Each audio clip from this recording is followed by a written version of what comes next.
Mark. No. Mark. You right? Yep. Mark. Right.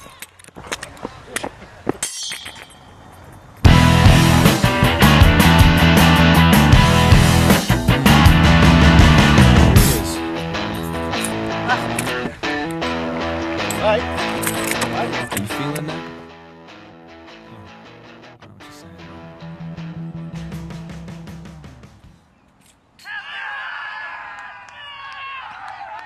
Blind cricket, a sport played in a dozen countries around the world, was invented in Australia in 1922. It is a version of the game of cricket which has been adapted so that it can be played by blind and partially sighted players. Right, everyone, have a great day today, have a great tournament and enjoy yourself. The pitch measures the same length and width as used in sighted cricket and is made of concrete. The boundaries are measured 40 metres in a circle around the pitch and indicated by a white line with witches' hats at intervals.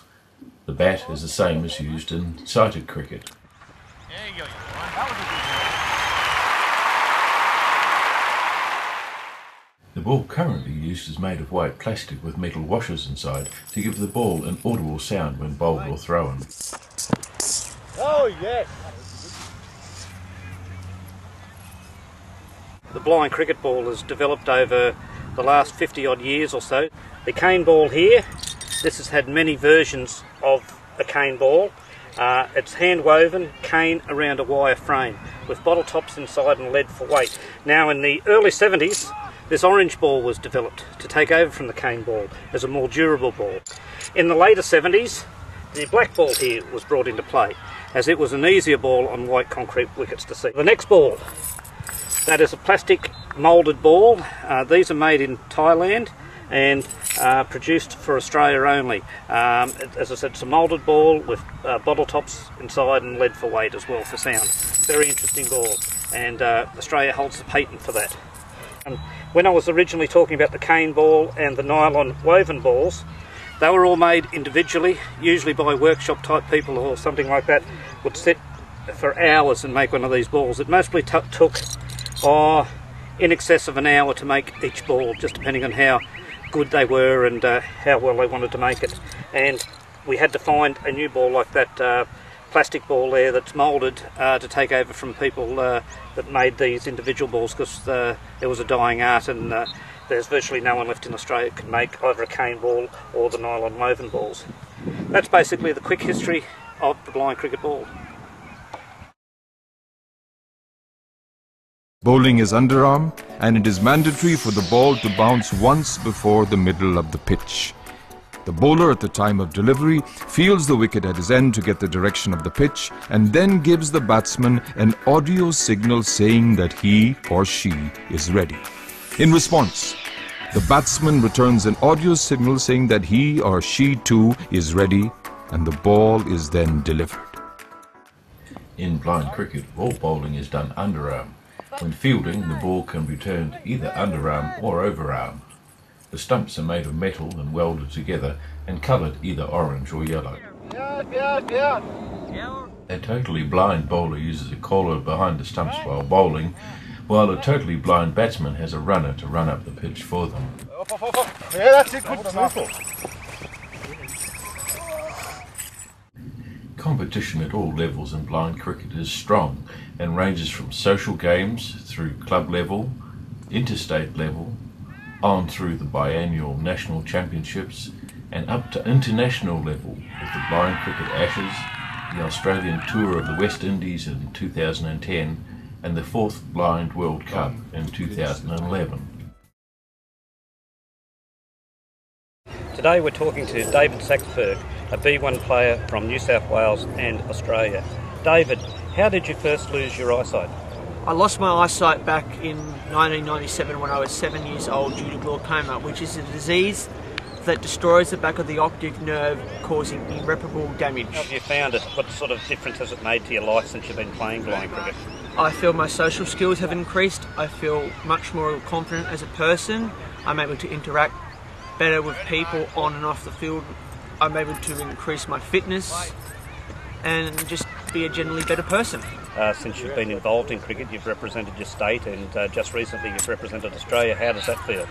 To be asked to represent my country at the age of 19 was a dream come true. to walk out on that field at King's School, North Parramatta, to play against the Kiwis. And if anyone ever gets the chance to do it, and you want to play cricket for your club, state, and hopefully one day for Australia, jump at the chance, ladies and gentlemen. It's one of the greatest feelings you're ever going to experience. I'm speaking with Nathan Difford from Wollongong today. Nathan, how did you first lose your eyesight? Poisoning at 18 months old. Well, you're a B2 player now, playing with New South Wales and have been lucky enough to play for Australia. How did you first get involved? I played a game, I tried to play a game with the red ball, fully sided cricket, and I couldn't see it. Yeah? And one of my mates said that he knew a blind cricketer, so yes. Okay, you've been playing for a few years now. What difference has blind cricket made to your life? I developed a new network of friends and plenty of travel and everything. It's fantastic. Well, since you've been lucky enough to make the Australian team and you're a regular part of the state side as well, what difference to your life has that made? Well, it just fills you with a sense of accomplishment. Everyone who has anything to do with any kind of sport or anything like that always aspires to play for their state firstly and then their country afterwards. So, to actually accomplish it is a great sense of achievement. That's Julie Holden, and Julie, how'd you find your first championships, and more importantly, well done on your first finals wicket. Thank you. Really enjoyed the first carnival, so I hope it's the first of many actually. Enjoy being down here with all boys, and I think I played fairly well, held my own, proved that I sort of was able to be here and part of the team. It's good. So I don't think there's any doubt that you've earned your right to be here after in one game 2 catches, a run out, a couple of wickets. I was really nervous finding out I'm the first, or the only girl to be at this carnival, and have found that all the boys from every state have been really welcoming and encouraging, and it's really good. Probably the greatest thing with her performance is you can go and say to someone, she's an RP who has had a fairly sudden loss in sight. At this time last year she was still driving a car, and she's now playing in the second sight category. She's now playing as a B2. So that's a very big drop in sight in such a short period of time. But what that says to a lot of people out there is they could either be sitting at home thinking, oh, woe is me, life's not going the way I want, or you can come out and have an opportunity like this and play for your state. And just the other day she took 2 catches, 2 wickets and a run out. I mean, there aren't too many blind cricketers who've had days like that, and she's had it in her first carnival. So that's great. It's great. It's encouraging to see.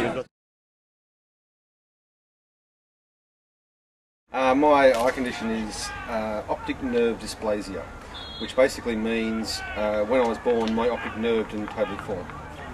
I actually was lucky back in the days when there was visually impaired schools that they came in and did a demonstration at my school, and I've been hooked since then, 1983.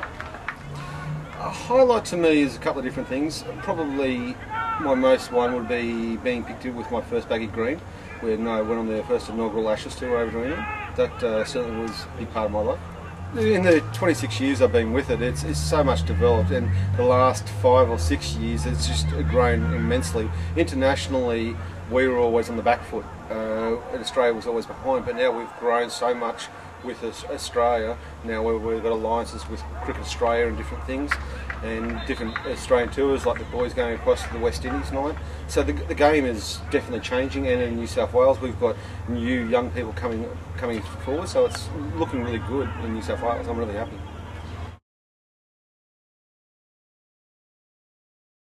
First off, what eye condition do you have? I have retinitis pigmentosa.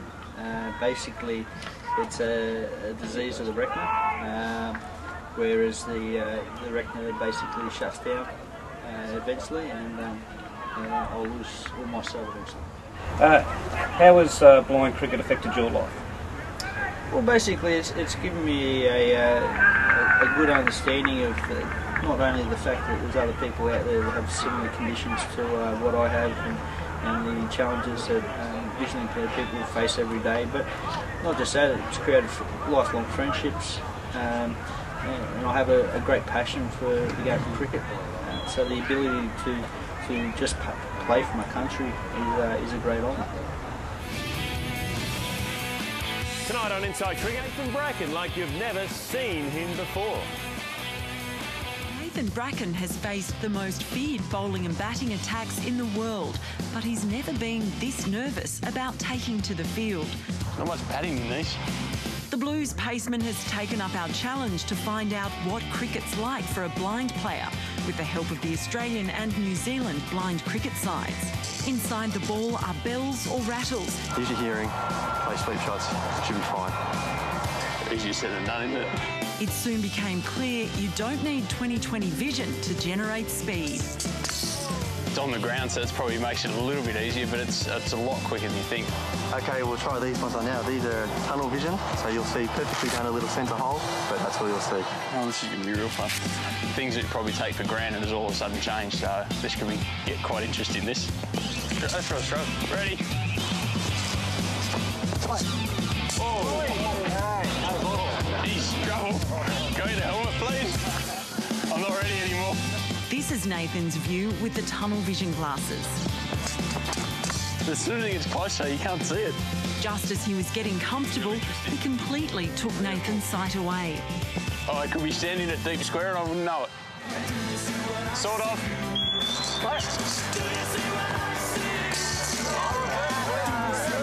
Slow, sir. Any noise anywhere, and it's ridiculous. Going down. I'm just going to defend my stumps as best I can. The left.